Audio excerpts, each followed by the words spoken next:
Good evening, everybody. Welcome here to the Flatout Racing Network's coverage of race 13 of season 56 of the Rolling Thunder Gaming Talladega Challenge Series. Playoff race number 3, the first race of the second round, as we have now the round of 8. I'm Seth Cole alongside of Michael Norman. Michael, this is the last opportunity today and next week for drivers to advance into that final 4 for the championship, and we saw how chaotic it was back in the first race of round Drivers, 1. to your What do we cars. think here, since it's only 8 drivers vying for 4 spots?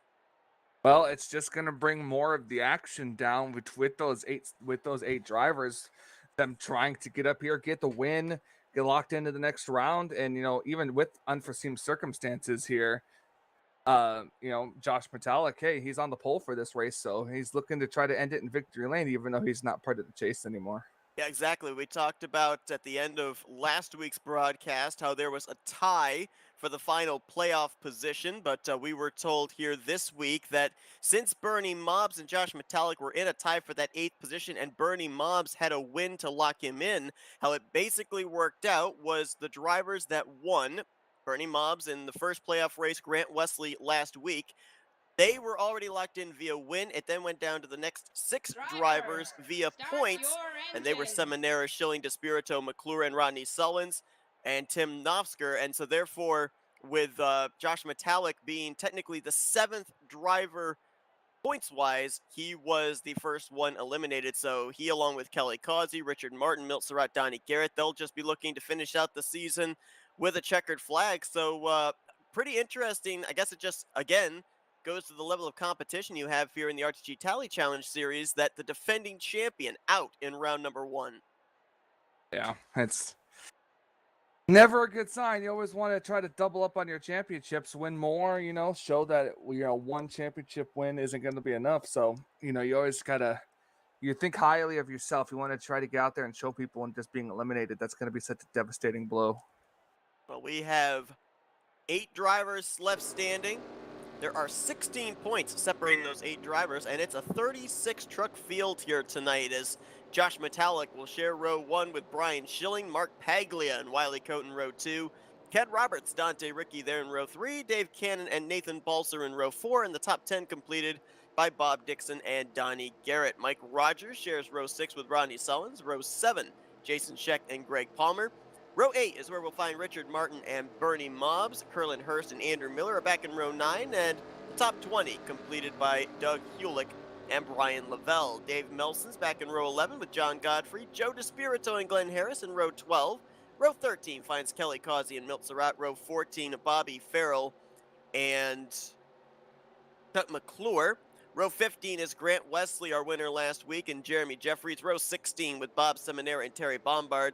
Jeff Crivello shares row 18 with Tom Dixon, and Tim Nafsker, playoff contender, starting deep in the field tonight, 37th place alongside of Cy Jones. But again, we've seen in the past where playoff contenders start pretty deep outside the top 20, top 30, and only takes them, 5-6 laps, and we see them up inside the top 10. So we'll see if the same can be said for Nafsker here tonight.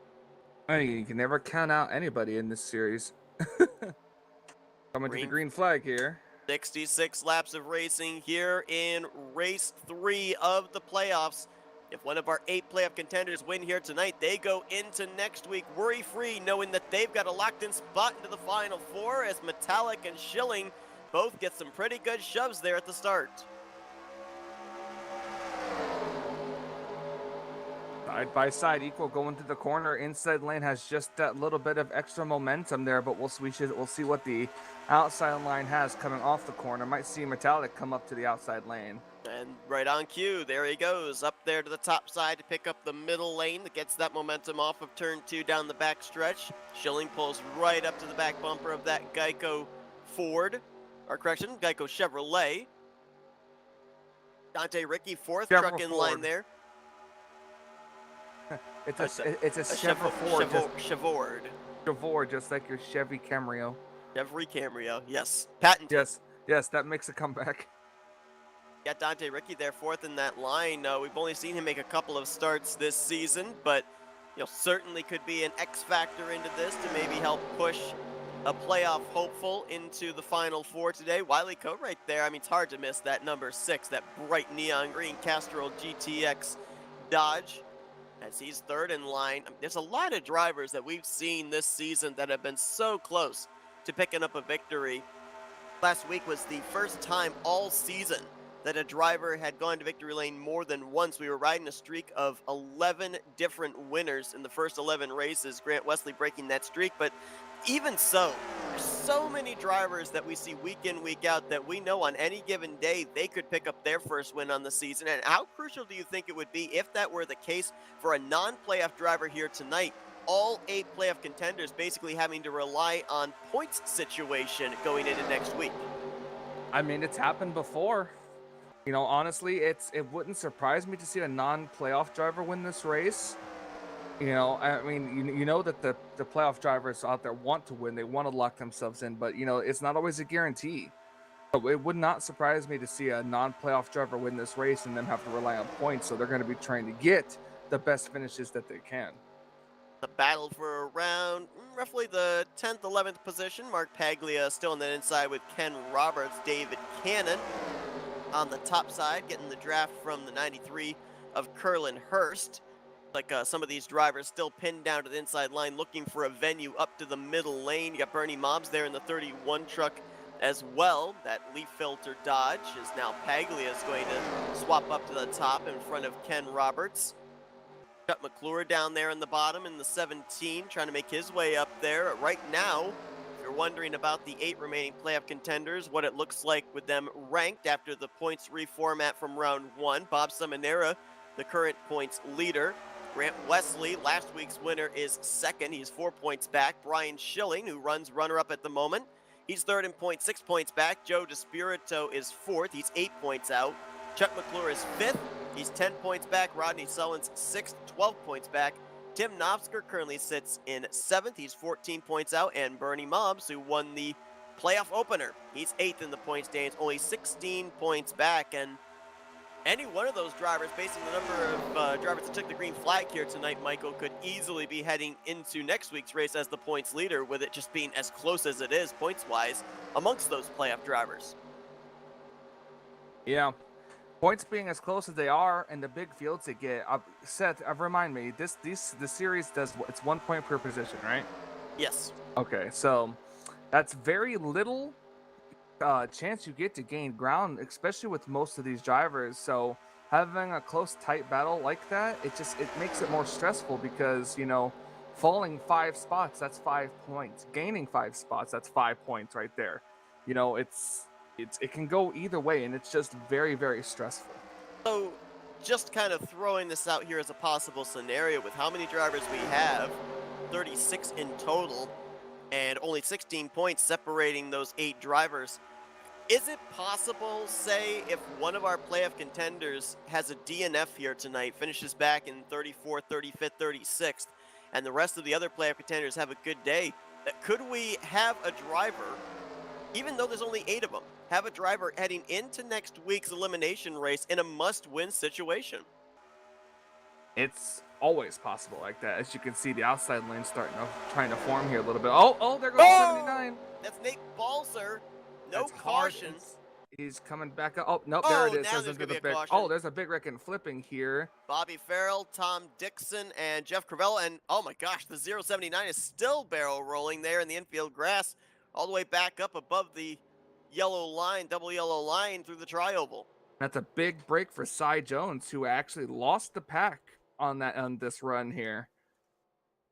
Like 4 trucks in total collected up in that one.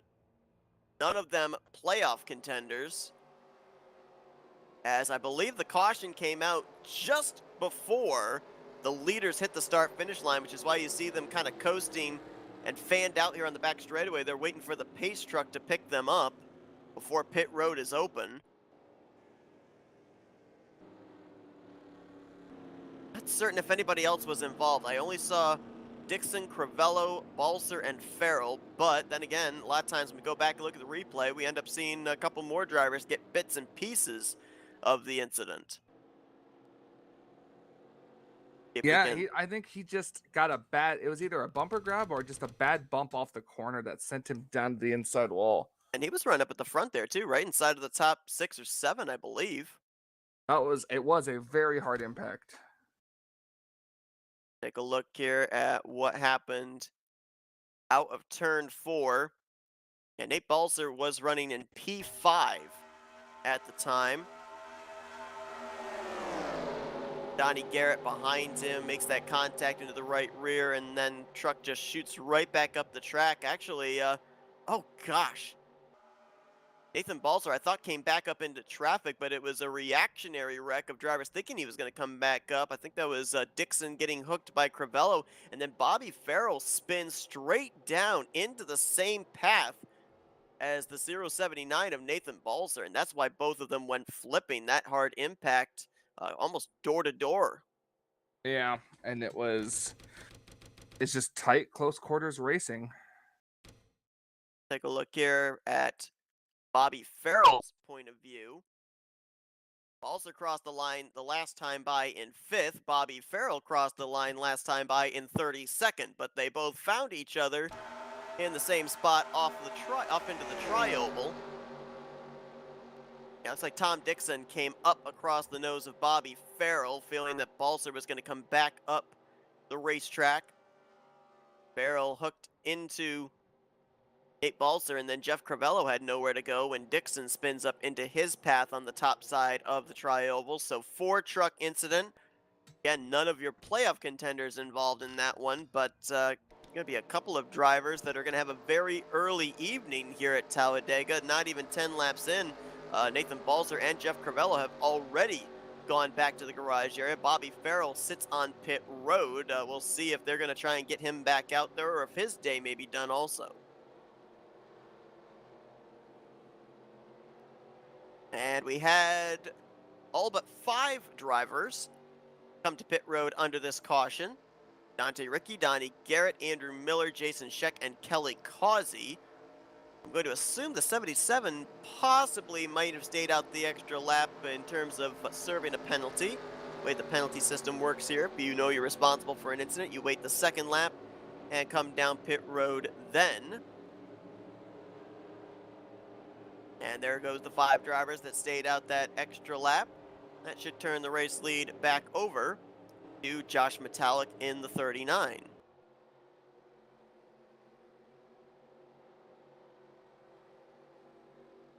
Brian Schilling going to be second. Third place, Wiley Coate. Rodney Sullins, who was making that move on the top side before we had the incident take place. He's now there in 4th.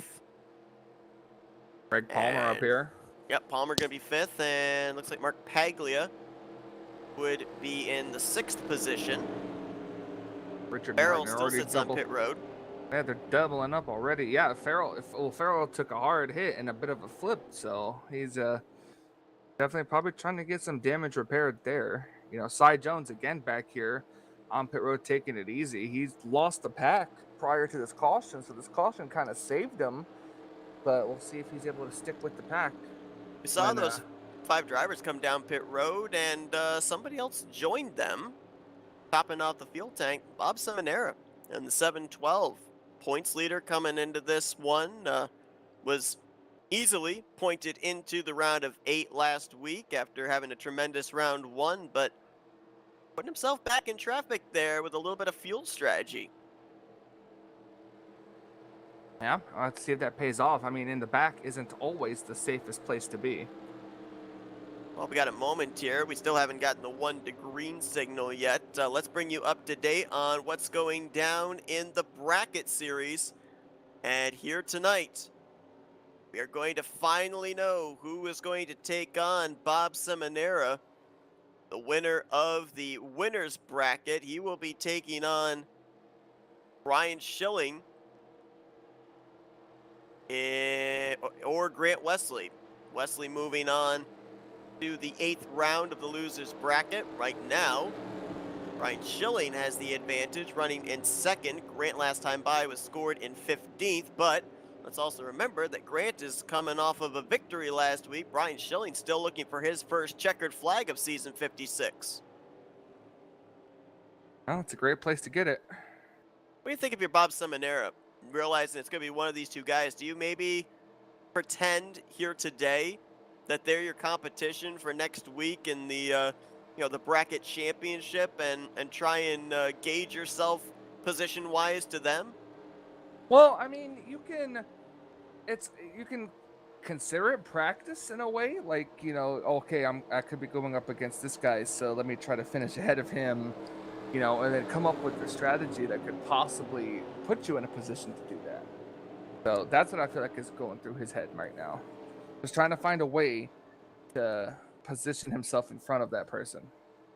I was trying to figure out what was going on with the 92 of Bobby Farrell. You mentioned about him having that wild barrel roll through the infield grass, and more than likely that truck, even if it returned to the track, was not going to be up to speed. But what they did, they repaired the truck enough for him to go out there and complete one more lap before parking. That moved him from 35th to 34th in the finishing results. So picking up One a extra spot, point. picking up a point. There you go. Yep, just like that. The Metallic's going to take the inside line here for the restart. He'll have Wiley Coate behind him. Brian Schilling will be on the top side with Rodney Sullivan, his drafting aide. Greg Palmer, Mark Paglia in row 3. Row 4, Richard Martin, Curlin Hurst, then Ken Roberts and Chuck McClure. That's going to be your top 10.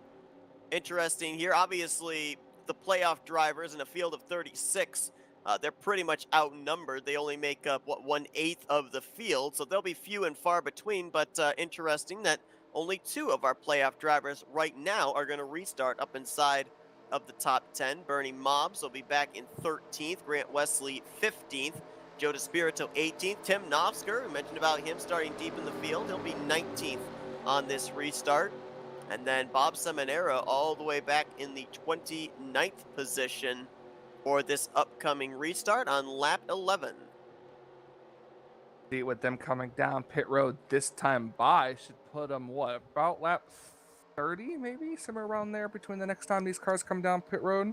Yeah, pretty good target number right there. I'd say, yeah, 29 to 31 roughly when these drivers would have to consider coming down pit road again. For some of those guys that topped off the fuel tank under the second lap of pacing here, maybe be able to stretch it to that 30 mark or 31 mark, as outside line got a heck of a push there. Rodney Sullivan to Brian Schilling, and almost had Brian Schilling still alongside Metallic through 1 and 2. Now let's see if the 39 can get clear here to move up. He can't. The 4 is already to his outside, more formed up. Brian Schilling.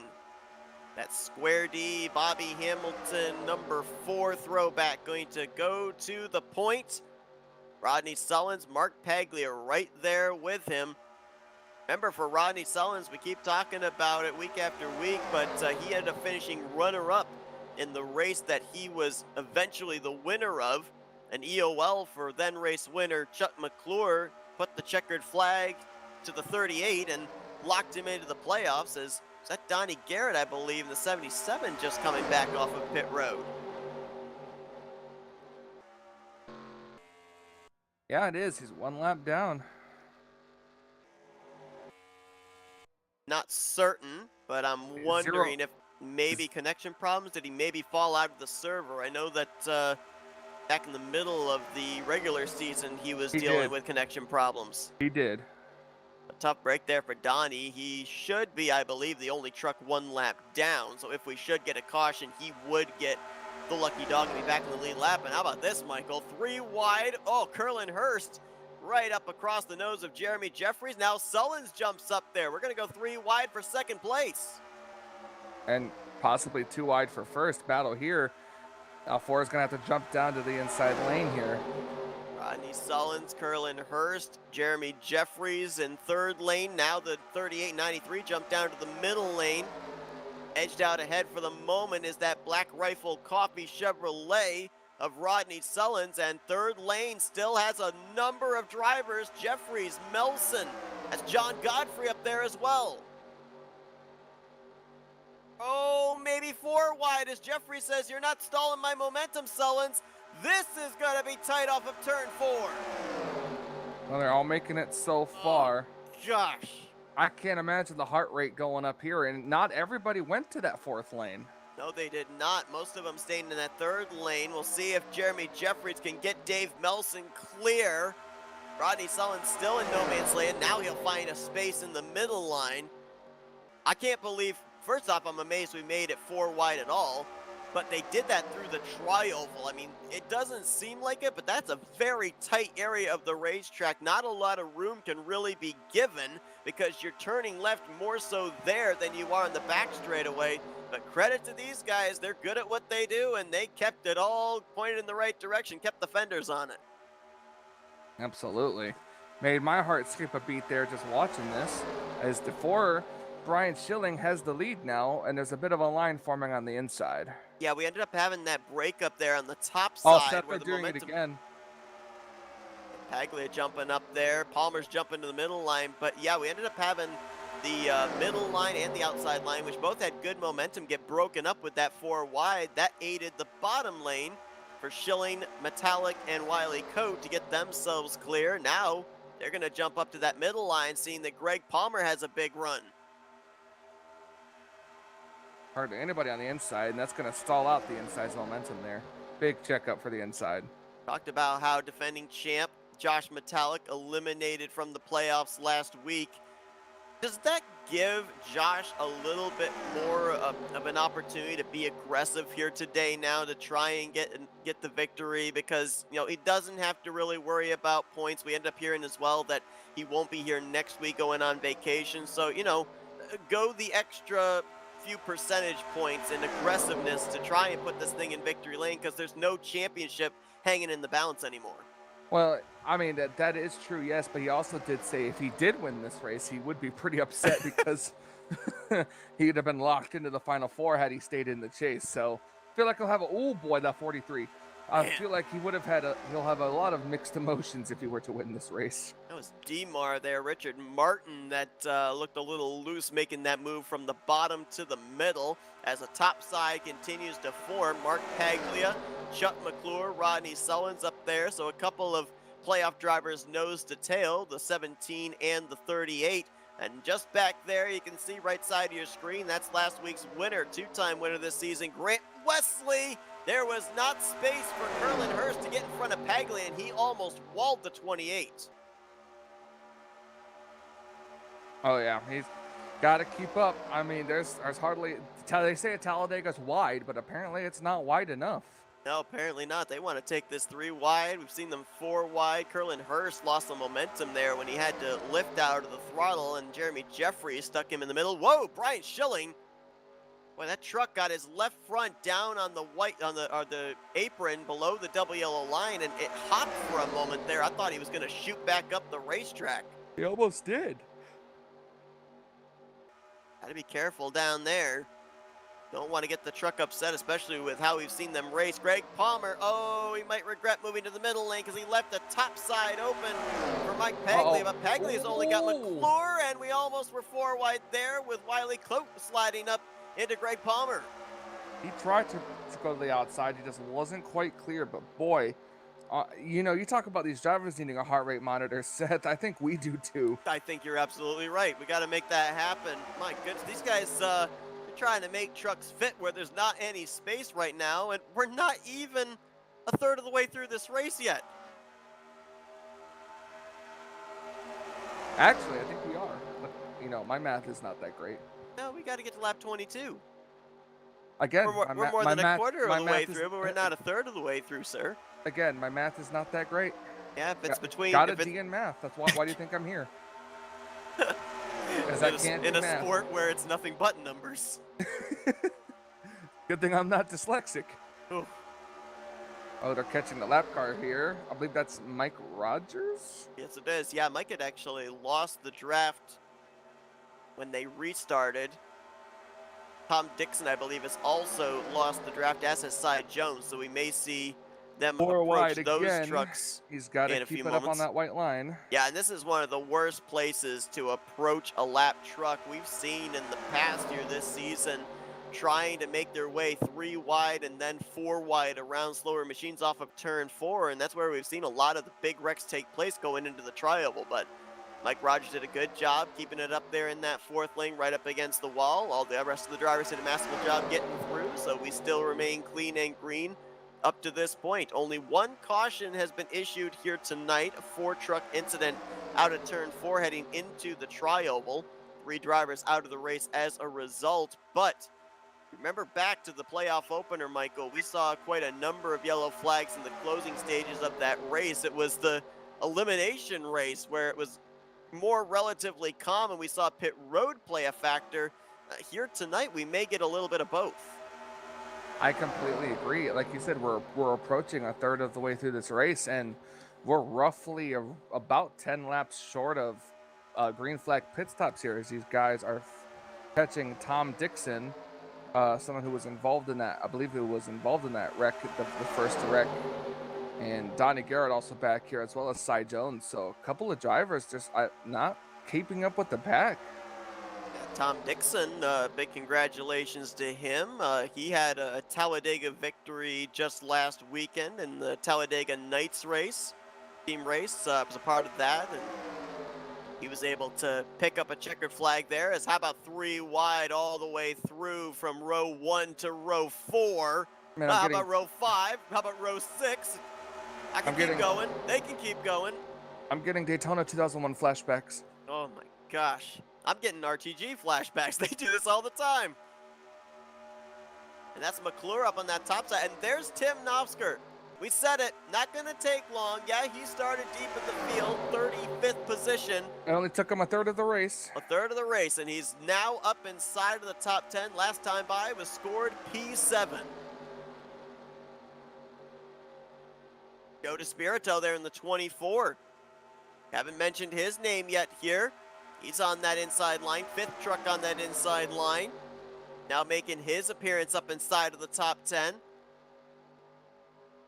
Well, the trucks on that top side there, they're trying to push and shove, but they look a little unsteady, especially on corner entry. Nafsker looked a little loose there, trying to line up his front bumper to Chuck McClure's back bumper, and that's the tough thing about super speedway racing as well.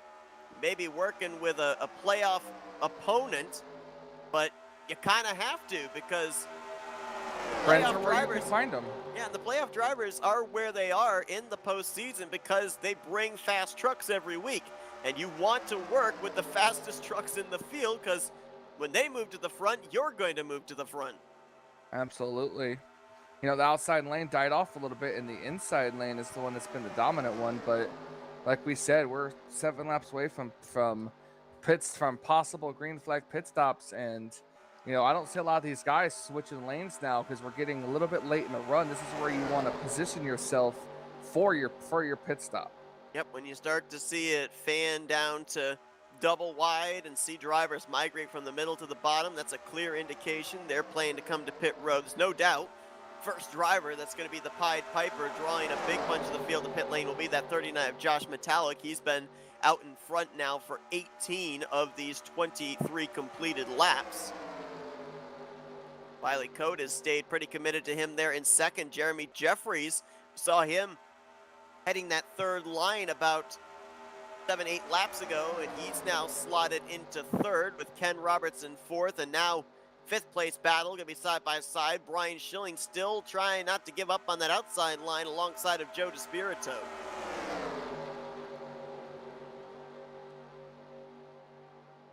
Donnie Garrett in the 77 getting put another lap down. Remember, Donnie had some connection problems, fell out, lost a lap as a result. He'll now fall 2 laps down, and that puts Mike Rogers and Tom Dixon in the 2 lucky dog positions, should we see a yellow. Terry Bombard now up inside the top 10 there in the 10 machine, along with Brian Lavelle. They are 6th and 7th on the inside line as Jeremy Jeffries will now move up to the top side, trying to lead Brian Schilling and Greg Palmer.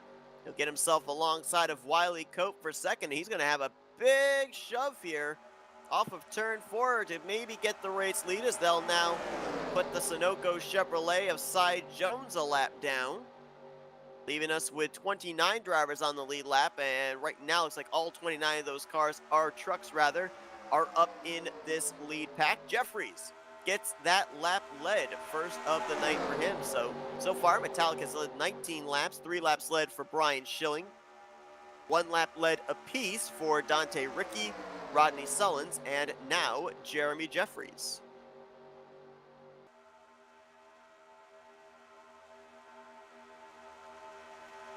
And now we're starting to see that middle line stay formed up and make forward progress.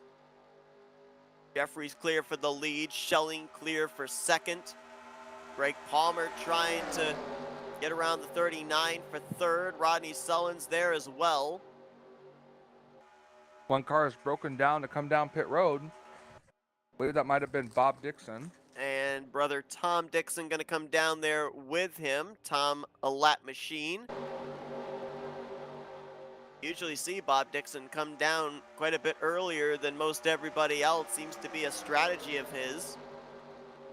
Well, yeah, I mean, getting on a clean and clear pit road, I feel like that should be everyone's strategy. And now with Jeremy Jeffries swapping from top to bottom, I'm almost wondering if maybe we're going to see him, Brian Schilling, Josh Metallic come down this time. Looks like the radios are flashing. We may see some takers here coming to the completion of lap 27. Well, nope, not just yet. Oh boy, they're getting real close though. Got about roughly, what do we say, maybe 2 more laps? Lap 29 might be the earliest we'll see drivers on pit road.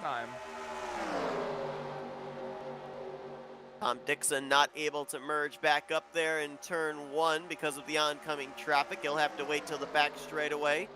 Oh boy, and they're going to be coming down pit road this time, so be on the lookout. We got some coming down pit road.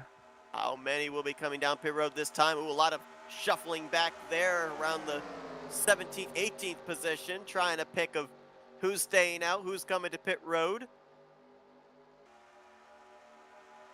I think Greg Palmer might be staying out an extra lap as he stays in the second groove. Jeffries is coming in. Brian Schilling, oh, so many different braking zones. Someone really smoking him. That was Dave Cannon. And there we go. And someone spinning, Ken Roberts. Dave Melson, I think, was spun around. Curlin Hurst, I think, was sideways for a moment. Smoke show there for the Domino's Pizza Chevrolet of Dave Cannon. Nobody completely spun around, though. It looks like for the most part, everybody was able to get their trucks righted. Yeah, but I don't know about any damage. Every little mistake you make is going to cost you length on the racetrack. Absolutely. Now we got a smaller pack here that stayed out and will probably be on pit road this time. Kelly Causey, Tim Nafsker. Oh, contact. Dante Ricky and Kelly Causey. Now they tried coming down pit road almost 3 wide. Causey pays the price for that one. And looks like Jeremy Jeffries won the battle off pit road of group number 1. Brian Schilling, Chuck McClure, and Josh Metallic and Greg Palmer. But will that be how they cycle out here first through 5th once everything's all said and done? All depends on what happens with that second group. But I would assume, because Kelly Causey was the lead truck going in, and we saw him have that issue, that pack's going to be pretty well broken up when they all leave. Absolutely, yeah, it will. And you know, and that's the risky business of how these trucks and these drivers come down pit road here. It's, you know, they say it's the best way to get on pit road, but it's also the dangerous way of getting on pit road. Saw Dave Cannon have that big lockup there, trying to get on to pit road, made that contact with the 93 of Curlin Hurst, and it looks like he made the left-hand turn to the garage area after that contact. So he will join Bobby Farrell, Nathan Balser, and Jeff Cravello in the garage. Jason Scheck in the 1 truck. Pretty lengthy stay for him on pit road. And you just saw Dante Ricky in the 84. He, I believe, that was the pass for the race lead. And indeed it was. Jeremy Jeffries now the official new race leader. Brian Schilling 2nd, Chuck McClure in 3rd, and Josh Metallic in 4th. Wait for scoring to update to give you the rest of the top 10. I believe Palmer is in 6th. No, actually, Palmer is in 5th because we have another update in a moment here. Mark Paglia is 6th, Rodney Sullivan 7th, 8th Wiley Coate, 9th Tim Nafsker, and 10th is Joe DeSpirito. Dante Ricky was the leader for a moment. When you saw him getting passed, he actually had come back out after serving the penalty, I believe, of the contact between himself and Kelly Causey, and he has now come down pit road and he's made the left-hand turn to the garage. So 5 drivers now out of this race. We've got 27 drivers on the lead lap, and by last count, 31 drivers still running. Lucky dog positions currently in the possession of Tom Dixon and Cy Jones.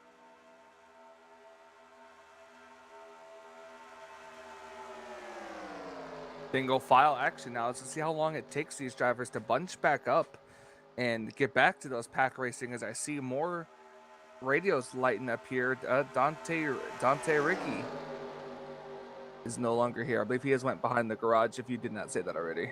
Yep, already documented that. Another thing that I'm looking at here too, Michael, is it's looking like, as we near halfway, pit road, much like we've seen in the past, 3, 4, 5 weeks, the last few races of the regular season here in the playoffs, it's getting ready to play its part once again as to who's going to potentially advance into the Final Four.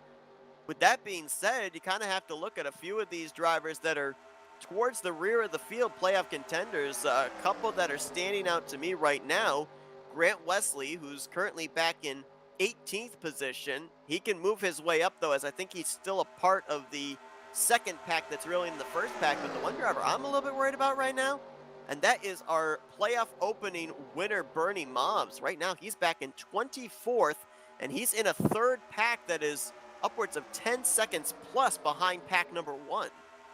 Yeah, and, unfortunately, with the way the incidents and stuff happened on pit road, this just happens to be where he's at. It's probably not of his own fault, but it's going to be tough. These guys need a caution to bunch back up and to really even have a shot, because of the small pack that they have here, kind of snaking their way around. Once the second pack catches up with the first pack, then that third pack has no chance. Yeah, we talk about the drivers that are struggling right now after the pit stop cycle. We've got 4 drivers up in this lead group of 9 that are playoff contenders that if they're able to stay where they are, even if they don't win this race, they're going to be sitting pretty going into that elimination race. Brian Schilling right now 2nd, Chuck McClure in 3rd, Rodney Sullivan's in 7th, and Tim Nafsker right now the caboose on this train back in the 9th position. Jason Scheck going to go a lap down, so now he would fall into a free pass position as Mike Rogers has now gone to the garage area. Like he'll get credited for 32nd, Dante Ricky credited for 31st. Looking at pack number 2, being led by 10th place Andrew Miller. Bob Seminara, playoff contender, right behind him. Doug Hewlick, Terry Bombard in this group. Milt Surratt. Bob Dixon. I believe that's Grant Wesley right there as well in the 88.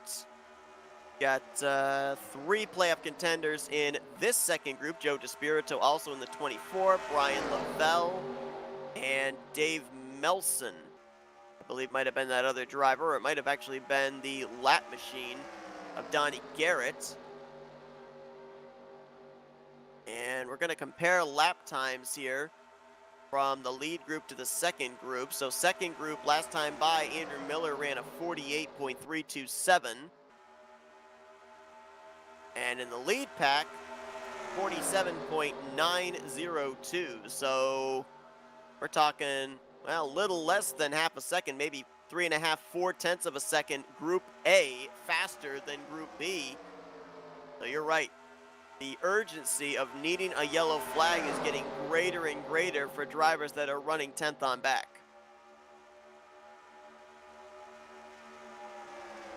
As you can see just in one camera angle from the leaders, that other pack getting a little bit closer and in the same camera view. We had most of our leaders come down pit road between laps 29 to 31.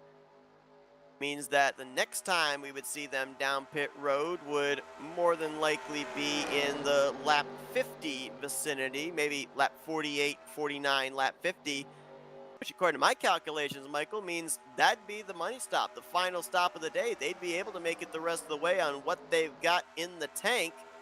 So for these guys up here, they don't want to see a caution, because if they see a caution, that brings everybody back to their back door. They could just settle it out amongst themselves, provided they execute that final pit stop to perfection. And we'll see just how the second pack catches up here. I believe this is what, a 9-car pack up here at the front. No, it's 10 because there's a lap car, I believe, in there. Yep, that'd be Jason Scheck. Last time by, scoring had Andrew Miller 4.5 seconds behind race leader Jeremy Jeffries. We'll check and see this time by what our telemetry will tell us. The lap times were a little bit closer. That lap between Miller and Jeffries, maybe a 10th faster to the 8 truck, but certainly not the 3 to 4 tenths that we saw 2 laps ago. It opened up just a little bit. 4.6 now, almost 4.7. So another 10th gain there by Jeremy Jeffries and company, and almost wonder if maybe the addition of that lap truck of Jason Scheck might have been a difference maker in that, because you've got right now 10 trucks in this first pack. Second pack currently only has, I believe, 9 trucks.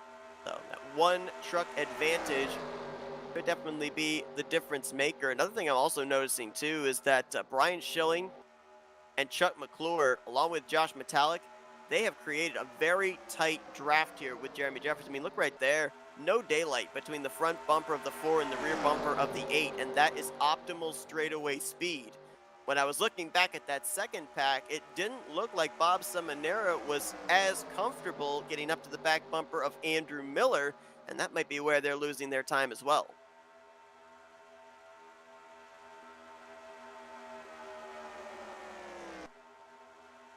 Look out here, these trucks running that middle line. Let's see how many trucks are in this one. So it's a 10-car pack versus a 10-car pack here, and it's very, very strange to see that second pack actually losing distance. Only thing I can think of is it would have to come down to how aggressive the pushing and shoving is. Maybe for Group A, that's allowing them to be able to pull away from Group B. As seeing the radios lighting up here, didn't know if maybe we had some off-sequence strategy, because let's bear in mind here too, I don't know if a driver would be willing to do it or not, but if these drivers do come to pit road at the furthest that we project they can, let's say let's do target lap 49, right in the middle there of the 48 to 50. That means that they would return to the racetrack with 17 laps to go. That gives them about 1 to 2 laps to be able to play with. So if we saw them come to pit road even on lap 47, maybe lap 46, that might be stretching it, but maybe completion of lap 46 on to 47, projected they should be able to make it the rest of the way then as well. I don't know. Would you elect to short pit maybe a lap or 2 early, or do you just run it until you see that fuel gauge start to go down?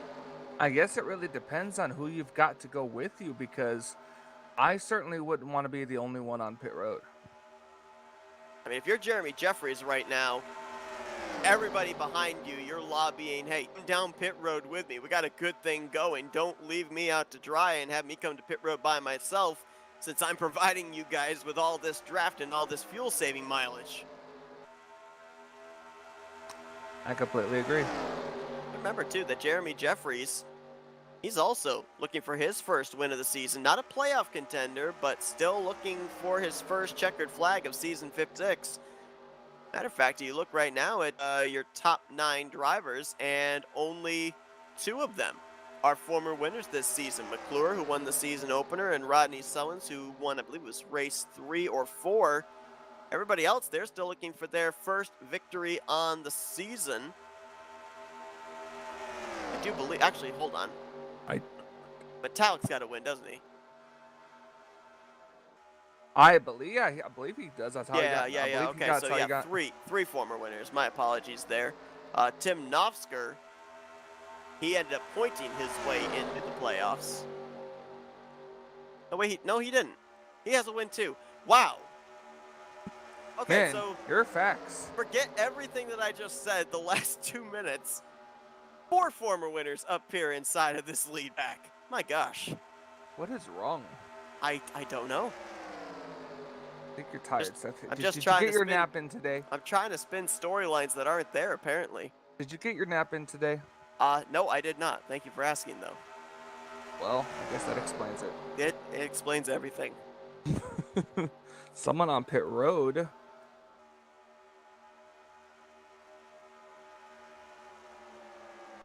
It's Tom Dixon again. Oh, they kicked Andrew Miller out of the lead pack.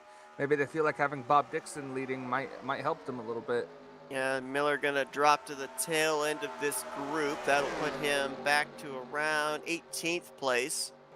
So Monero will take over the leading of this pack. It could also, do you think, be a case of Andrew Miller realizing I'm using up more fuel being the leader of this pack. I'm gonna drop back here and try to save a little bit, get back on an equal footing with the other drivers in this pack with me. Well, it's possible, but immediately as they let out and let Bob lead, now the pushing's starting to get pretty good. And Doug Heulick, nice and tight there to the back bumper of the 712, going down the back straightaway to turn 3. Terry Bombard looking to do the same, third truck in line. And the last, 5-6 laps, that second group only lost about half a second, so they weren't losing a lot quickly. It was little by little, and so certainly if they're able to get the draft tight there, they could gain that time back. I don't know if they'll do it before the round of pit stops, though. I very much doubt it. So, what could be gained, what could be lost here when green flag pit stops begin? Racing side by side in this front pack here, that could help them a lot. I think we got some pitting going on here, to be honest with you. Oh, not yet. Not yet. But I noticed that, yeah, that what was running in the middle line, the entire pack, they all just migrated down there to the double yellow line. So I think they're coming to pit road pretty soon. The window is open now. We're 20 laps to go. Jeremy Jeffries waves the hand out the window, indicating he's coming to pit road. Pretty certain everybody else here in this lead group, they will be coming down with him. No mistakes. That's what it's got to be. This could be the money stop here. And pitting right when the window opens, Seth, is that a good idea? If you figured you want to wait a little bit longer, that's the less fuel you'd have to take. So, well, the problem is, I think Jeremy Jeffries has no choice. He's been out in front this entire run, so he's using up a lot more fuel. Look at this. Only 4 drivers, lead lap drivers, going to come down this time. Brian Schilling overdrives it, goes into the grass, but I think he made the commitment line. It's going to be McClure, Paglia, Jeffries, and Schilling coming down this time. You had about 5 drivers elect to stay out the extra lap. What the drivers coming down from both groups. I saw Grant Wesley was part of that second group.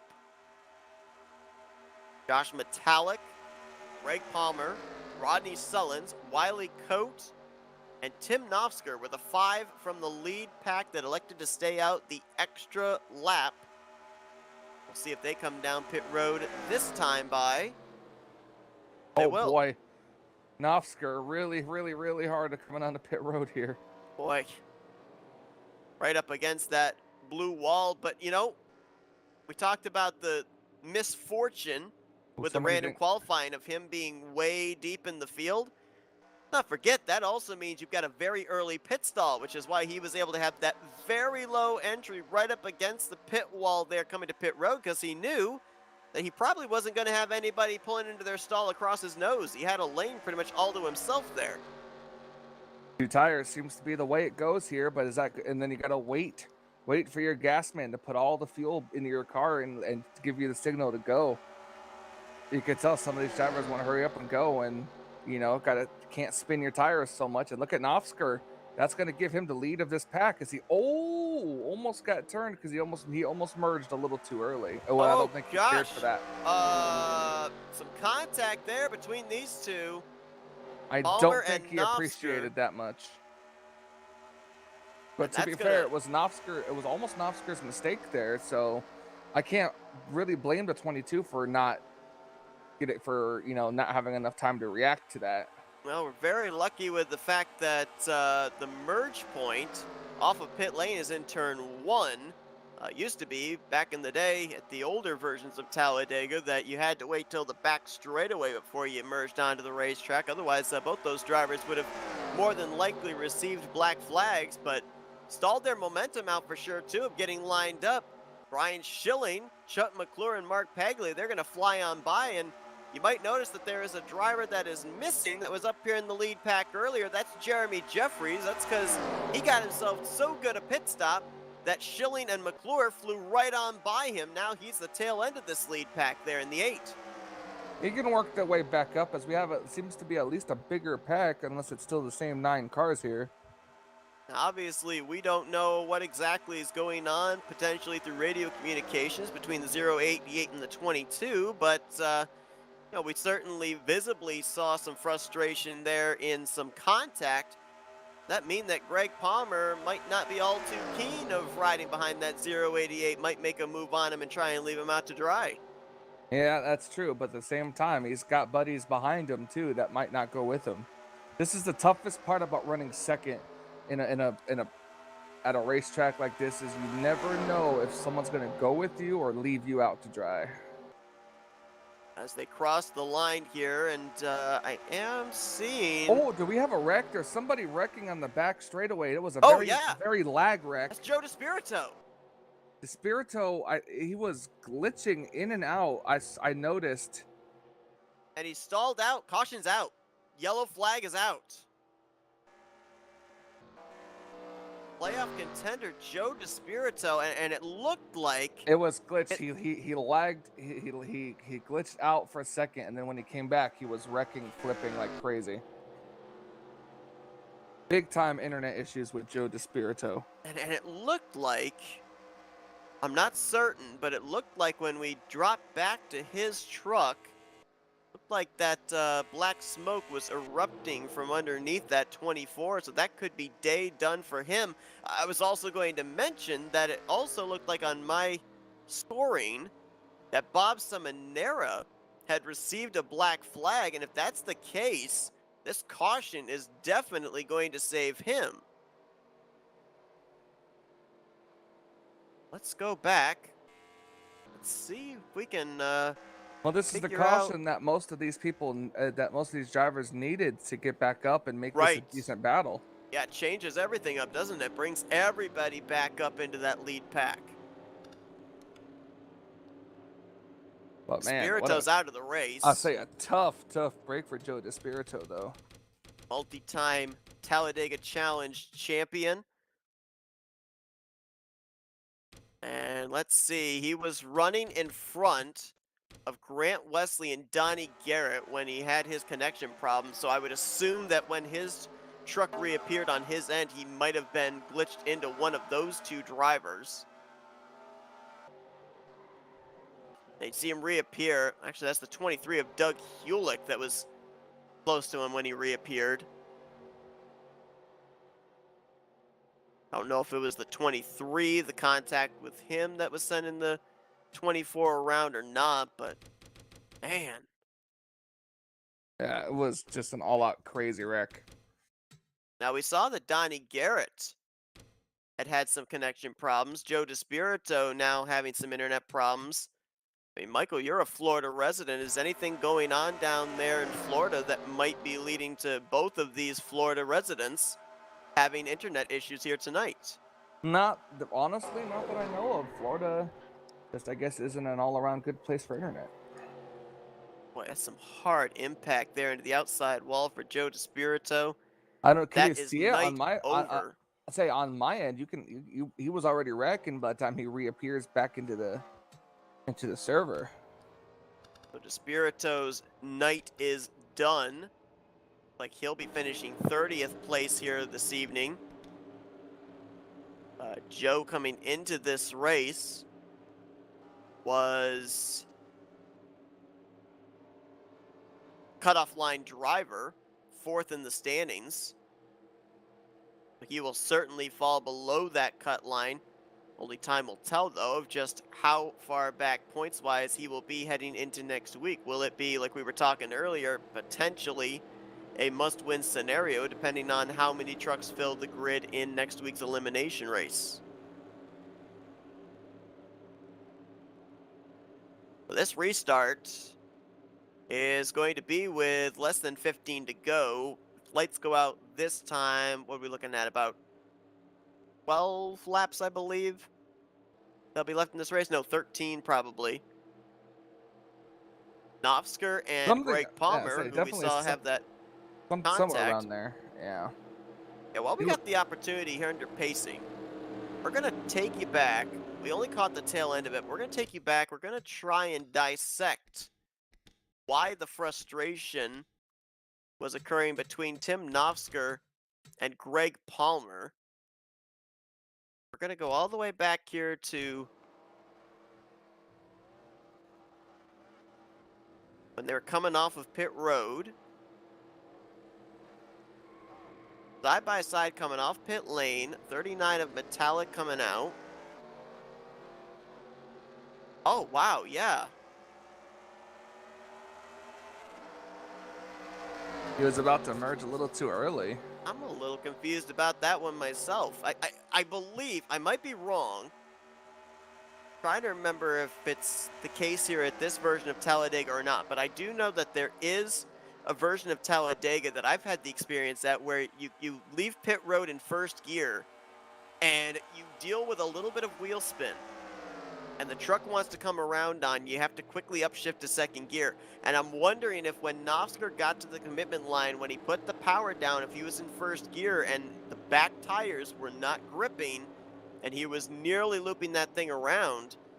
The thing that I'm a little bit confused about here is why would it have been Greg Palmer's fault when Palmer was just coming off pit road behind him off of the pit lane and onto the apron heading for turn 1? I think it might have just been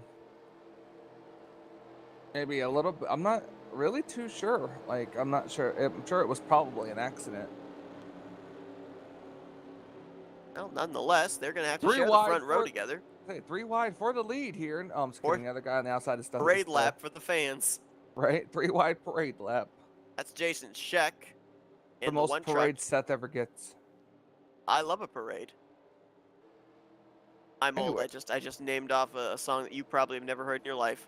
Nope, not at all. I love a parade. The beat of the drum, the rum-tum-tum-tum. Yeah, I'm dating myself. Anyway, oh, wow. Our 2 lucky dog drivers is going to be Jason Scheck, who was the only truck 1 lap down at the time of caution, so he'll be back in the lead lap. Tom Dixon was the first truck 2 laps down. Actually, he was the only truck 2 laps down, and so he'll get 1 of those laps back. He was the only one that was 2 laps down. He was the only one and the first one. First and only. And so he will be -1, and he'll be the only truck 1 lap down when we go back green. So should we get another caution between now and the checkers, he would more than likely be back on the lead lap. There you go, lights out atop that pace truck. Your lucky dog drivers will now go around to get their designated laps back. Nafsker will be the leader when we go back green. Palmer second. Josh Metallic, who's led the most laps here tonight. Well, actually, he's tied for most laps led tonight with Jeremy Jeffries, but he'll line up 3rd. Wiley Coate in 4th. Brian Schilling is 5th. Chuck McClure 6th. Mark Paglia in 7th. Then Rodney Sullivan, Jeremy Jeffries, and Grant Wesley. They're going to complete the top 10. Give me a full field rundown here of the drivers that are still on the lead lap. As 11th is Doug Hewlick, Brian Lavelle in 12th, Andrew Miller 13th, Terry Bombard 14th, and Dave Melson completes the top 15. John Godfrey is 16th, 17th Bernie Mobbs, 18th Bob Dixon, Bob Seminara in 19th. Richard Martin completes the top 20. Then it's Ken Roberts 21st, Kelly Causey in 22nd, Curlin Hurst 23rd, 24th Glenn Harris, 25th Milt Surratt, and Jason Scheck in the lucky dog. He will be back in the lead lap in 26th. Michael, we talked about Bob Seminara, who was coming down pit road to serve a black flag penalty during that last round of green flag pit stops, how the caution saved him. But how about Bernie Mobbs? We were saying that he was back in that 3rd pack, upwards of 10+ seconds behind the lead group. Now he's back up here in this lead pack. Yeah, he's starting mid-pack 17th, but a big opportunity here for the guy who won the first race of the playoffs to pick up positions, pick up points that if we hadn't seen this caution, more than likely he would have been in one of those elimination spots heading into next week. Oh yeah, absolutely. And it's funny how fates can change like that at a racetrack like this. He got the lucky caution he needed. Now let's see if he can capitalize. When the pace car makes a left-hand turn to pit road, it will be 11 laps to go here at Talladega. Again, we have to remind everybody as well, there is the possibility that this race could end under caution. With the lap trucks that we have, that means that we're looking at around the completion of lap 62 as the point of no return. So theoretically, we could be looking at 7 laps to go rather than 11. We'll have to wait and see as Nafsker up through the gears. He's going to lead us back to the green, and could this be our final shootout to the checkered flag here tonight? 11 laps to go. We'll have to wait and see. Well, that inside line was formed very nicely. Greg Palmer's got about a truck length back to Wiley Coat. Now that closes up, but not before Nafsker moves to the lead. Metallic moves to second. They shift from bottom to top. Brian Schilling left out to dry there with Mark Paglia on the inside line, and we're already seeing a third lane forming further back there, Michael. I think that was Richard Martin that made the move. Let's see, go back and look. Yeah, you want to try to make it as soon as possible as Dave Melson gets up right in front of the 43, and we'll see if they can work their way up to the front. Greg Palmer looks like he wants to go to a third lane there, but uncertain if Wiley Coat or Chuck McClure would go with him. Keeps peeking the nose out there out of turn 4 through the tri-oval, but for now he'll stay in line. The third lane's gone all of a sudden. It dissipated now to double wide. Now is that Brian Schilling? No, who's that was just making a 30 wide move there through turn 1? Dave Melson, I do believe, in the Wonder Bread Chevrolet. Well, you got some drivers back here that want to try that third lane, but not many takers right now. And if you're going to make any forward progress, you got to go up there where there aren't any trucks, or else you're just kind of stalled out there in the inside and middle lines. A couple of non-playoff drivers, this caution certainly saved them. Kelly Causey and Ken Roberts. We saw both of them spin when they came to pit road under the first cycle of green flag pit stops. Now they're up in this lead group once again as Grant Wesley, Brian Schilling, a couple of playoff drivers. Rodney Sullivan's right there as well. Chuck McClure, throw a blanket over 50% of your playoff field right now. Absolutely, and they're all leading by being led by, that's the phrase I was looking for. Tim Nafsker up here at the front in the middle lane here. It seems like the outside or the inside isn't really getting a good, oh boy, right there. Man. Chuck McClure. My goodness, I think he faked Wiley Coat out right there, and we nearly had some contact between those two as McClure gonna pick up Brian Schilling. Meanwhile, third lane starting to form. Saw Grant Wesley jump up there with Rodney Sullivan, and there goes Paglia and Jeremy Jeffries. Big hits into the outside wall. One of them, Bernie Mobbs, playoff contender. Well, we just talked about that too. Oh, Jeremy Jeffries in it, Milt Surratt, and like you said, and Bernie Mobbs. John Godfrey, Ken Roberts, Doug Hewlick. Oh man, and Mobbs was one of those drivers that went up into the catch fence there. Looks like it was possible, maybe bumper grab there through the tri-oval between, I think it was Paglia and Jeffries.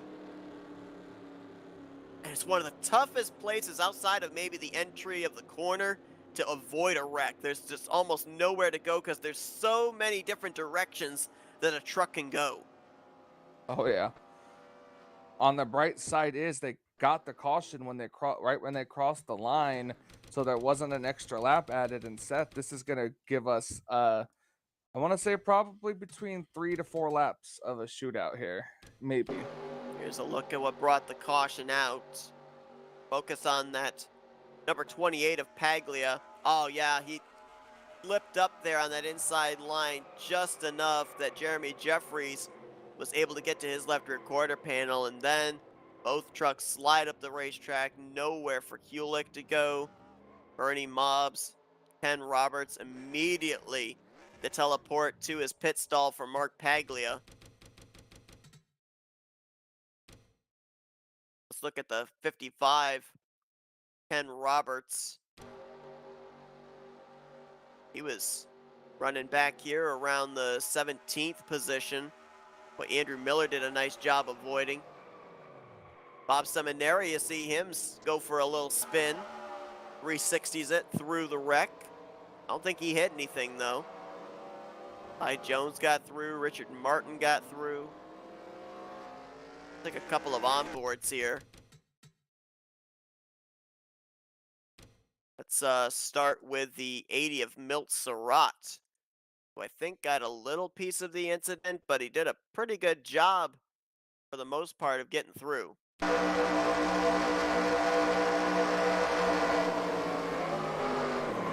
gosh, yeah, Bernie Mobbs. A lot of times when you have a truck migrate up the racetrack and kind of door to door with another truck, squeeze them into the wall, they will glitch together, and you saw right there with Milt Surratt's on board, that's what happened to Bernie Mobbs and Ken Roberts. And how about this ride we're going to take with Bob Seminara? We'll get a bit of a 360 of everything that goes on, but there will be, I believe, no contact made for the 712. This is a crazy, crazy big wreck, and it comes right around the end of this race. That was, I believe, the 93 of Curlin Hurst that got him on the right side, the passenger side, sent him spinning. Not certain that he wouldn't have already spun when he had his left side to the infield grass, but light contact to the right side sends him looped around, but as stated, he did not hit anything. And he slid across the start-finish line in the 15th position. And it is, at this point in time, it is race back. That was something that we were clarified about last week, that it's 15 laps to go, and all cautions at that point in time are race back. That also kind of cleared up a question that we had last week when we saw a bunch of the race leaders kind of enter into the vicinity of a wreck that was over in turn 2 that had occurred towards the rear of the field. We wondered why they weren't slowing down. Well, at that point in time, it was 15 to go or less, and they were racing back to the caution. As we know, for a number of them, though, it didn't pan out all that well for them. No, it didn't. I ended up actually talking with a couple of the drivers that were involved or in that vicinity, and they said they actually didn't even know that the wreck had taken place up ahead. There had been no communication, no indication that anything had even taken place. Well, they did know of a wreck, they just didn't know where it was. Yeah. And by the time they found it, it was a little too late. Donnie Garrett will be, it looks like, one of the drivers that will get his lap back. I believe the other one is going to be the 45 of Tom Dixon. I didn't see him involved in that wreck, but we'll wait and see. We do have one driver that has gone to the garage area after that incident through the trial, and that's John Godfrey. Like he will more than likely be credited for 29th. There's Tom up there on that top side. So yeah, Garrett will get one of his 4 laps back. Tom will be back on the lead lap now. That'll give us 25 drivers on the lead lap. Number of drivers down pit road making repairs to their trucks, including Doug Hewlick, Jeremy Jeffries. Milt Surratt was also on pit road along with Andrew Miller. Bernie Mobbs, that truck's all crunched up, but the engine is still running in some capacity. He's going to try and nurse that thing around, which I think is a very smart idea if you're a playoff contender, because we may not have seen our last yellow, our last big wreck of the day, and who knows, you can kind of role play as a vulture and pick up a couple more positions, a couple more points. Better to go into an elimination race 5 points behind the cut line than 15 points. Absolutely. Every point counts, and I guess we'll see if we're going to get the one to go this time. If we do, then we would have, I believe, what, 4 laps to go. Yeah, we're coming to 5 to go this time by. Survey says, yep, lights out. So it will be a 4-lap shootout. We have now crossed the threshold of the point of no return. When we come around next time, lap 62 will have been completed. So pretty much now Next flag will end the race. With that being said, if a wreck occurs between now and the checkered flag, we will go back post-race. We will look at replays, different camera angles, but we will stay with the race leaders all the way back to the start-finish line because that will obviously be the race for the win. And Tim Nafsker, we've already this year had 2 playoff drivers win the first 2 playoff races. Bernie Mobbs locked himself into the round of 8, winning the playoff opener. Grant Wesley locked himself into the playoff 8 last week. Nafsker's trying to make it 3 for 3. And I would have to think, too, that with it being only 8 drivers vying for 4 positions, even more of a sense of relief if you're able to lock yourself into the final 4 here today than the case of Bernie Mobbs when he locked himself into the round of 8 2 weeks ago. Oh yeah. I mean, it's the final 4. It's the championship round you're locking yourself into, so it's more important than keeping yourself in it right now. So we're gonna see some interesting racing in this last shootout. Well, Tim Nafsker started this race from 35th, so he would have picked up the most spots here tonight from starting position to finishing position. Josh Metallic is actually the 2nd place driver, and he's trying to do something that I'm not certain has ever been done. I'd have to obviously look back through the history books and the records of RTG, but if he were to win here tonight, that would be back-to-back races where a driver has gone coast-to-coast pole to win, because Wesley did it last week, and Metallic was your pole sitter here tonight. He's going to have Wiley Coate as his drafting help. Greg Palmer on the inside will be the drafting help for Tim Nafsker. As here we go, it's the final green flag of the evening, 4-lap shootout at Talladega. Oh, and it's over. Oh it's my already gosh, over. and we're already wrecking. But we're racing back. We are racing back here, and we've got 11 trucks here in this pack to settle it out. Well, you got a lap to think about it, a lap to make some moves. Nafsker up to the top side there with Metallic. Greg Palmer on the inside, getting a shove from Rodney Sullivan. If you're Metallic, do you maybe take Nafsker 3 wide here, out of turn 4 through the tri-oval? Is Wiley Coate close enough? No, he's not. We'll see what kind of a run they get off the corner here. Oh, Palmer crowding Metallic up. Metallic's going to jump to the top side, but I don't think he's got enough momentum. He doesn't have enough help. Tim Nafsker is advancing to the round of 8. As up to this point, he is the unofficial winner here this evening. There's still, of course, our 2 more pace laps that we have to make. Well, 3 more pace laps. So it's a never say never situation. Still could have mechanical problems come into play, but for the moment, it's certainly looking like Tim Nafsker is going to be advancing into the final 4. I think the 93 had an issue, either blew a gear or an engine, and the 712 tried to make it 3 wide, and that's what started that big wreck. And it looks like Bob Seminara has not even crossed the start-finish line yet, at least not on my end. That would be another playoff contender. Yeah, looks like Seminara's just now crossed the line in 23rd. That'd be another playoff driver that has run into an issue here in the closing stages. First it was Despirito, then it was Mobbs, and now it's Seminara, who came into this race, don't forget, as the leader of the playoff standings. Here it was, what you're describing. Watch the 93 Crown Royal machine of Curlinhurst. Oh yeah, I think he might have lost second. And Roberts up into the wall, Kelly Causey, the track's just completely blockaded up. Oh man, Doug Kulik into the 712 of Seminara. Milton Surratt, I believe, was in that. I saw Bernie Mobbs was in it. Not exactly certain. I think that was around the 13th, 14th position where that stack up took place.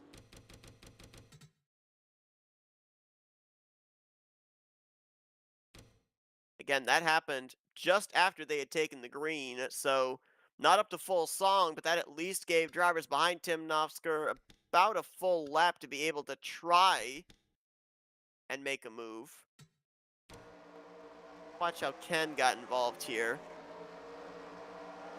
Oh, he gets part of that domino reaction, gets clipped in the right rear by Curlin Hurst. Jeremy Jeffries was in it. Andrew Miller, nice avoidance to snake his way on through. Now Bernie Mobb soldiering on. That wreck didn't do him any favors. Looks like he crossed start finish line in 21st. Taking on board with the 47 of Andrew Miller. Talked about the track being all blocked up, but he was able to somehow find an escape route. And as a result, he crossed the start finish line in 12th. He was 24th when they came here to this restart. Pretty good net gain for him.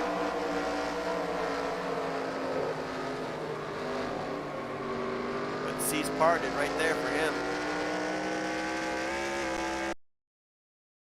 Sometimes it just happens to be like that. You never know what's going to happen.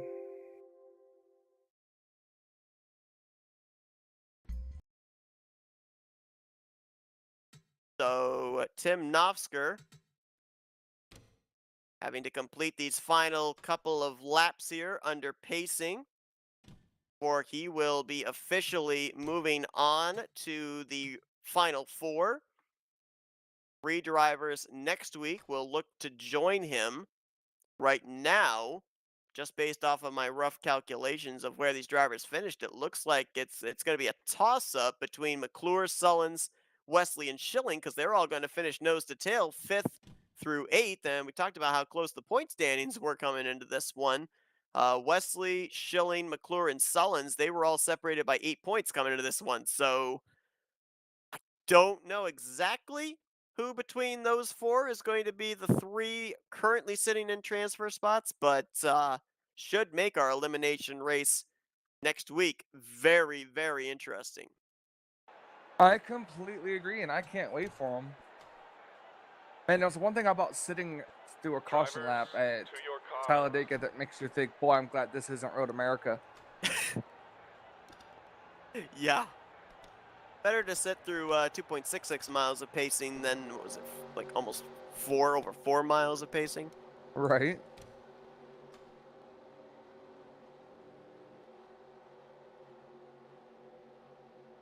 The white flag was displayed just moments ago for Tim Nafsker, who again, let's not forget, he was in a rather low seed when the playoffs were put together.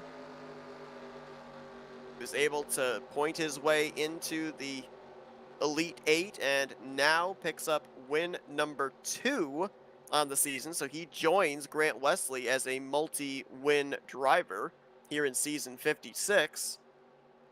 But most importantly, has that golden ticket into the Final Four. You know, one of the interesting things there'll be for a question for us to ask him here tonight is, you know, now that you know you are advancing into the championship picture, is next week experiment week?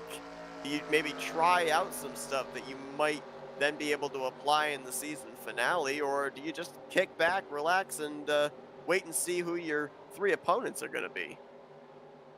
I mean, I don't think it would really matter with him being in now. It's probably just a practice session just to kind of add insult to injury, I guess, for the rest of the field, if that makes sense.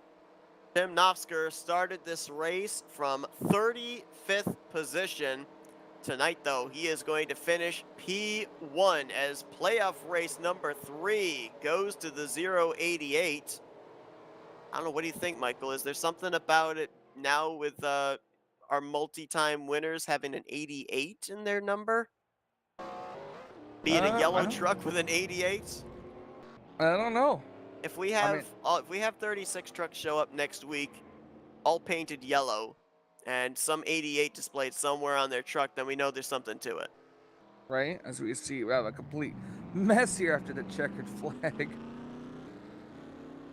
think these guys are just kind of happy to have finally have this race end. Well, Tim Nafsker He'll get to come around and he'll get to burn it down here at Talladega. Saw a congratulatory bump from Grant Wesley, last week's winner. There's the 712 of Bob Seminara offering his congratulations. Seminara, he might be in a bit of a, not a must-win situation, but certainly he's got a mount to come back next week, as looks like he's finishing 23rd here tonight. Bob's finishing in 21st, DeSpirito in 29th. So those are three drivers right there that are definitely going to have good runs next week, or they will more than likely not be advancing into the Final Four. Richard Martin offering some congratulatory contact there to Tim Nafsker, and Tim, who led 17 laps here tonight. That was second highest on the lap lead counter. Led the most important lap tonight, and now he'll come down here and he'll begin his victory celebration. As he does that, let's take a look here at our finishing results tonight from Talladega. We are going to see a few drivers' names missing on your finishing results, because unfortunately we did have a bit of a connection problem here on our broadcast end, so we will fill those blanks in for you. But Nafsker the winner, Metallic in second, Greg Palmer third, Wiley Coate there in fourth, and Chuck McClure will finish fifth. Sullins, Wesley, and Schilling all right behind him as well. So 5 of your playoff contenders finish inside the top 10. Brian Lavelle and Terry Bombard going to bring it home in 9th and 10th. Dave Melson will finish in 11th. Andrew Miller in 12th. Kelly Causey was 13th. Milt Surratt 14th. Glenn Harris in 15th. Then Jason Scheck, who, let's not forget, ended up getting one of those lucky dogs to get back in lead lap. He gets 16th. Bob Dixon 17th. Jeremy Jeffries, Richard Martin, and Bernie Mobbs completing the top 20. Appears that the 55 of Ken Roberts might have received a post-race penalty, had a black flag there under pacing. So he will finish behind Doug Kulik and Bob Seminara, who move up to 21st and 22nd. Roberts will be 23rd. 24th place was Curlin Hurst. 25th, Donnie Garrett. 26th, Cy Jones. 27th place is John Godfrey. And looks like 28th, Mark Paglia, reading off the telemetry I have on my end.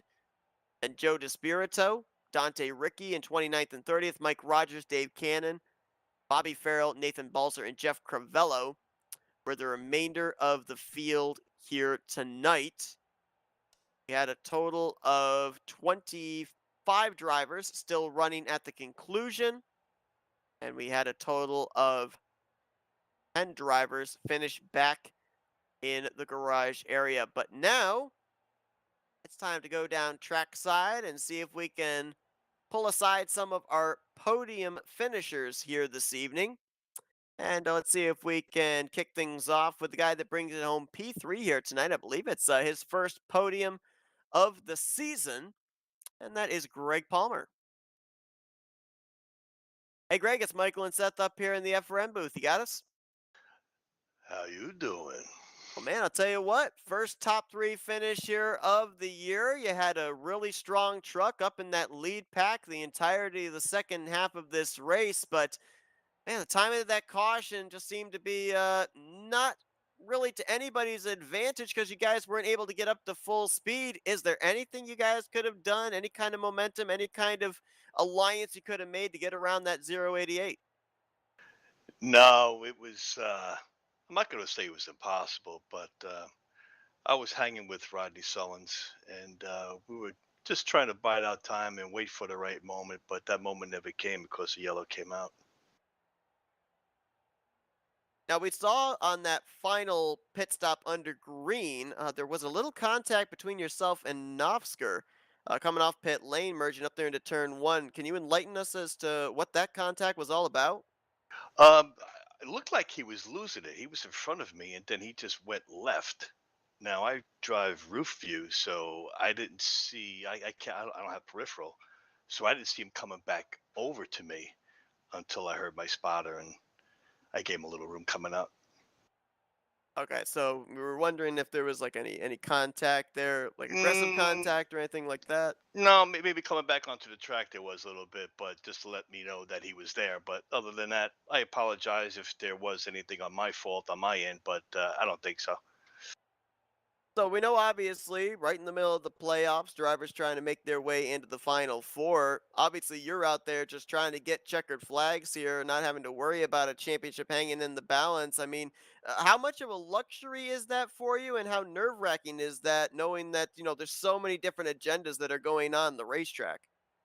Yeah, it was all year I've been trying to get up in top five, top three, get a podium, and I'm always getting caught up in somebody else's accident or unfortunate incidences. And just so happens tonight I'm in the top three. Um, I'm going to say I wanted to be there, but I didn't because I know Rodney needed a spot. I'm trying to get him up there, and like I said, the yellow came out at the end a little bit too soon. Well, definitely an interesting race here tonight. A lot of twists and turns. Had that caution come out that kind of shuffled everything up, and then, of course, as you mentioned, that late race yellow that only allowed you guys a little more than 2.5 miles to be able to try and make a move. But man, a great run for you here tonight, as mentioned, up there at the front all night long, up in that lead pack. You bring it home with a podium finish. So congratulations on that. And now we're going to give you the opportunity to thank some sponsors and do some shout outs.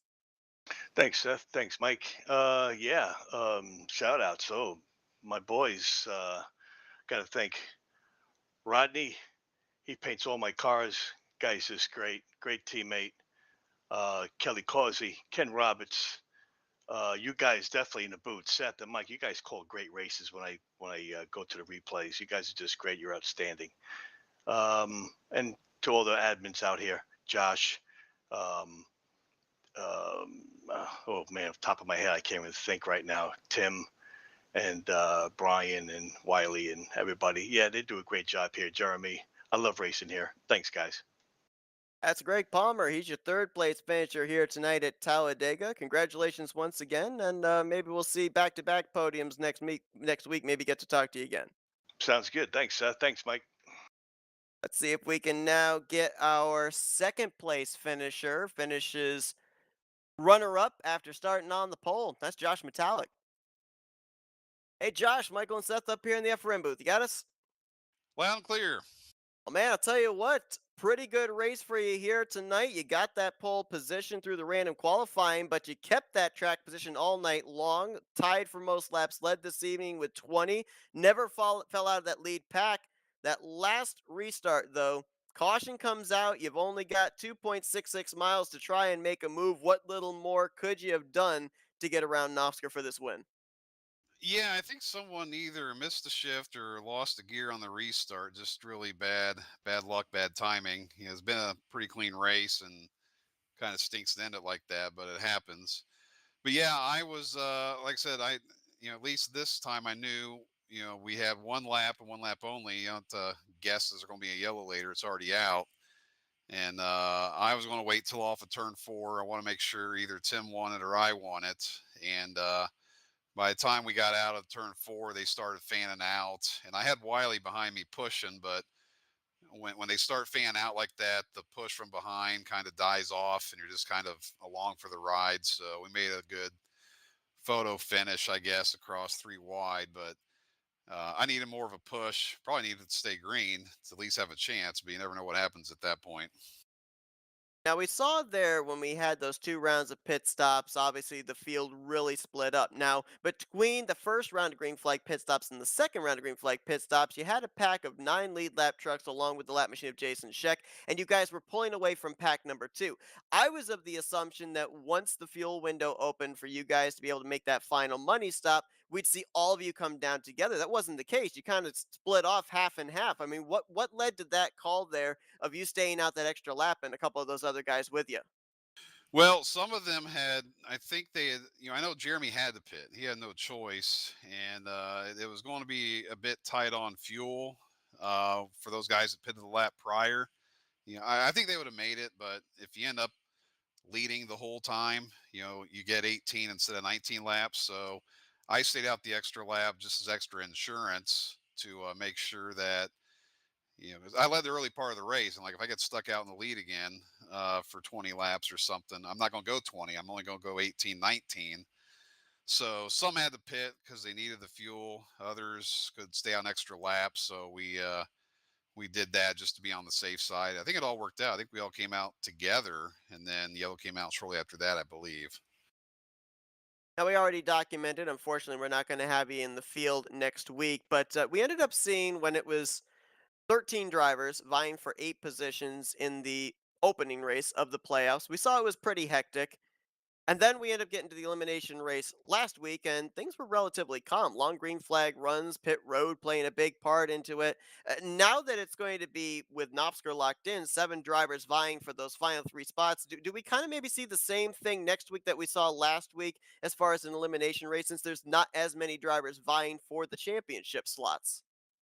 Yeah, every week's different. Yeah, once you think you figure out what it's going to be like, it's completely different. I mean, I know tonight's race, I was sitting there thinking first 20 laps, man, this racing's crazy. And then we get through a green flag pit stop, and then I went like 20, 30 laps, just single file, waiting till the end to get here. And then we had a yellow, and then it's back to kind of chaos again. So it kind of, the lotto kind of, you know, to a degree dictates how it's going to go. If you get a bunch of guys that are really aggressive pushers near the front, sometimes they can get out there and hold it. If it's otherwise, there's a lot of guys that are if they're not used to pushing or leading up front, heavy push drafting. Those races get really 3 wide and get a little scary. So I can't explain it. I don't understand it either, but that's my best guess. Well, Josh, a great run for you here tonight. Almost picked up the coast to coast this evening, but man, a second place run, and as mentioned, up at the front all night long, whether it was in the middle of the race, at the end of the race. Of course, you had the pole at the beginning of the race, so great drive by you. And now we'll give you the opportunity for some thank you, sponsors, and shout outs. Yeah, thanks. Definitely want to say thanks to Bones, Dave Cannon, and Sean Prime, keeping this place up and running. It takes a lot of work to keep this going as smoothly as it is. So thanks to them. Tim and Wiley, they're going to be carrying the load while I'm out. They're always doing a good job helping, so they're really appreciative that I can step away and know everything's going to be handled perfectly. So thanks to them. And you guys too, Michael and Seth. I just heard we're bringing you guys back for next season on Thursdays and a couple other nights of the week too. So glad for that.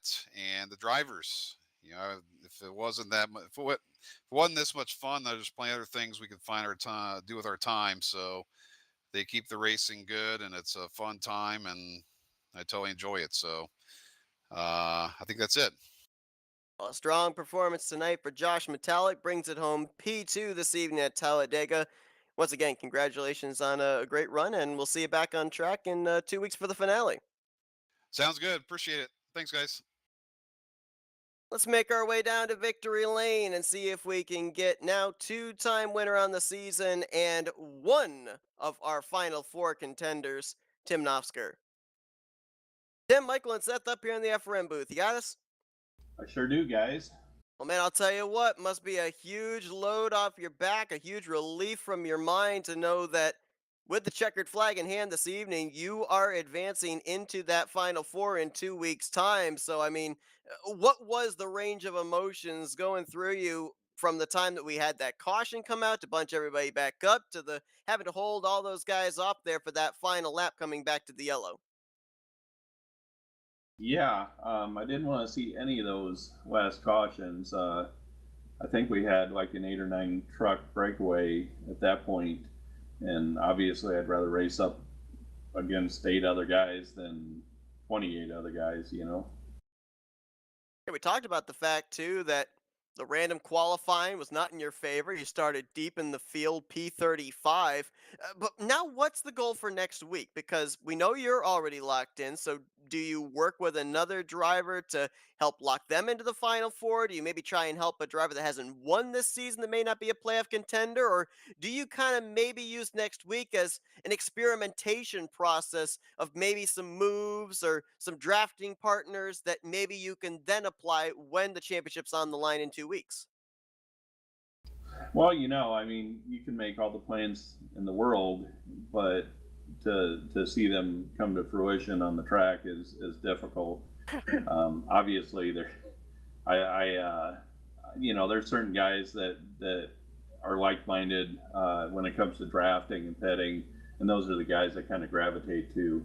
But obviously, I'm going to help those who have helped me in the past and see if I can pay back some favors. So we've obviously been following some trends here this season. First 11 races, 11 different race winners. But now in the last 2 weeks, we've had multi-time winners. Yourself here tonight, Grant Wesley, earlier on last week. Both of you drive yellow trucks. Both of you have an 88 in the numbers. So do we see everybody else in the field show up next week with an 88 somewhere on their truck and yellow trucks? Yeah, I don't think that'll happen.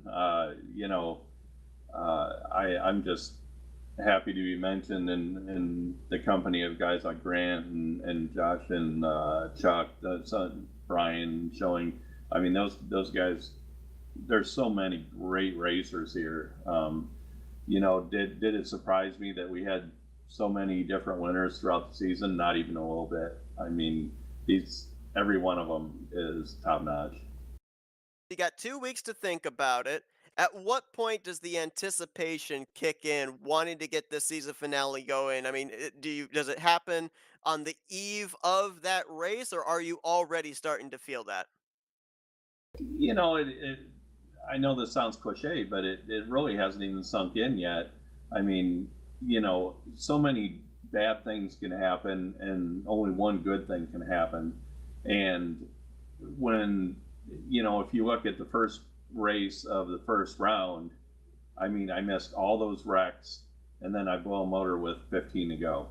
I mean, you never know when it's time, your ticket's going to get punched. So you have to just do what you can to race smart. And I saw the lotto draw and I was like, oh, you got to be kidding me. It's such an important race to get going, and I just methodically tried to work my way up through there the best I could. My goal was try to get halfway through the field by the time we hit a pit stop, and that way I could maybe maintain the lead draft, and I barely hung on to that lead draft when they came by. Well, a heck of a drive here tonight for you, Tim. Congratulations on your Final Four berth. And now we're going to hand that mic over to you, let you do some victory lane thank you, sponsors, and shout outs. Well, as always, thank you to you guys for putting on such a great broadcast. Everyone is great to watch back, and it's funny, but you watch your broadcast back and you can kind of see someone else's point of view when you guys are talking back and forth, and you can actually pick some things up. So that's kind of cool. And thank you to Dave Cannon and Sean Prime for keeping everything straight here.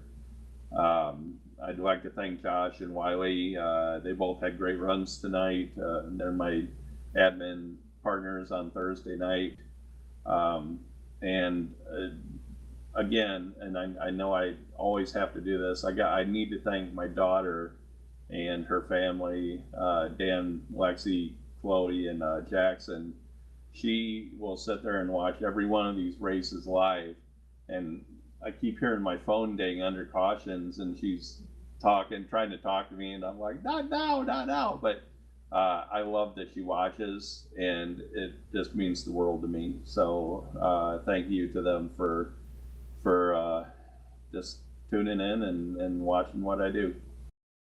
Well, Tim Nafsker gets that golden ticket into the championship battle in 2 weeks' time. He advances into the Final Four with his victory tonight at Talladega. Congratulations on the victory once again. Best of luck next week as you try and build some momentum into that season finale. All right. Thank you, guys. Appreciate it. Celebration continues for Tim Nafsker. It was interesting. I was just looking back. We talk about how he started so deep in the field tonight. I look back at his last 8 starts, including tonight. The guy doesn't have a starting position any higher than 17th place. I mean, the poor guy keeps getting mired back in the field, but in those races, he has a total of 4 top 10s and 3 finishes inside of the podium, including 2 victories. So, again, kind of to roll out the old adage when it comes to super speedway racing, it certainly doesn't matter where you start. It really matters where you finish. Yeah, absolutely. And it also comes with this. Don't argue with the numbers. Exactly. Exactly. Yeah. If you focus too much on the numbers, you're probably going to run into trouble. Well, the point standings are in, Michael, after the conclusion of tonight's race. We already know Nafsker is locked in. As things stand right now, the 3 men that would be joining him would be Grant Wesley, Brian Schilling, and Chuck McClure. McClure right now would be that cutoff line driver. Rodney Sullivan, he sits 5th. He's only 3 points back. Bob Seminara is 6th. He is only 7 points back. But then you start to get into some muddy territory. 7th place Bernie Mobbs, he's 21 points back. And Joe DeSpirito, with the problem he had tonight and the DNF, he is sitting 8th of the 8 playoff drivers. He is 23 points behind the cut line. So 21 points, 23 points for Mobbs and DeSpirito. What do you think? Do they have to approach next week's elimination race as a must-win? Yes. Yes, they do. That's a lot of points to make up, and it's very hard to do so.